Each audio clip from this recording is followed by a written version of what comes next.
T20 world cup के बड़े मुकाबले में न्यूजीलैंड ने भारत को लपेटा दे दिया। इस बड़े मैच में न्यूजीलैंड ने फतह हासिल कर ली, भारतीय टीम के लिए खतरे की घंटी बजा दी। लेकिन इस बड़ी फतह के बाद इंडिया मीडिया का क्या हशर हो रहा है, हम आपको मुकम्मल वीडियो में बताएंगे। लेकिन उससे पहले अगर आप चैनल पर फर्स्ट टाइम है, चैनल को सब्सक्राइब करके साथ में लगी बेल आइकन को प्रेस कर दें ताकि क्रिकेट से जुड़ी तमाम खबरें आपको सबसे पहले जहां पर मिलती रहें। अस्सलाम वालेकुम, वेलकम टू सैन स्पोर्ट्स। दोस्तों, आपको तफसील से आगाह करते चलें कि वर्ल्ड कप T20 के बड़े मुकाबले में कीवीज़ ने भारतीय टीम को लपेटा दे दिया और इस तरह टीम इंडिया के लिए सेमीफाइनल में जगह बनाने के लिए बड़ी मुश्किलात खड़ी कर दी हैं।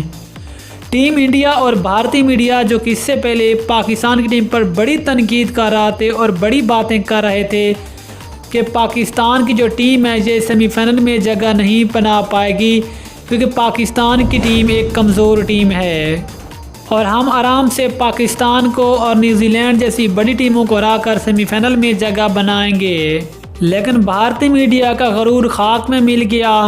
और मुसलसल पाकिस्तान के हाथों शिकस्त खाने के बाद अब न्यूजीलैंड ने भी भारतीय टीम को धूल चटा दी है और इस तरह भारतीय टीम के लिए सेमीफाइनल में जगह बनाने के लिए बड़ी मुश्किल खड़ी हो गई है। लेकिन आज के इस मैच में न्यूजीलैंड की फतह के बाद भारतीय मीडिया जिस तरह चीखें मार रहा है, उस बात से ये अंदाज़ा लगाया जा सकता है कि भारतीय मीडिया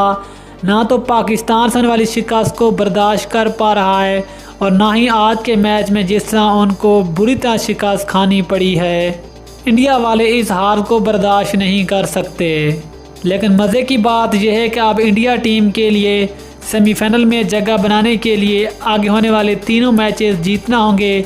जबकि उसके साथ साथ न्यूजीलैंड को भी अगले होने वाले तमाम मैच हारने होंगे, तभी टीम इंडिया का जाकर सेमीफाइनल में कोई ऑप्शन नज़र आ सकता है।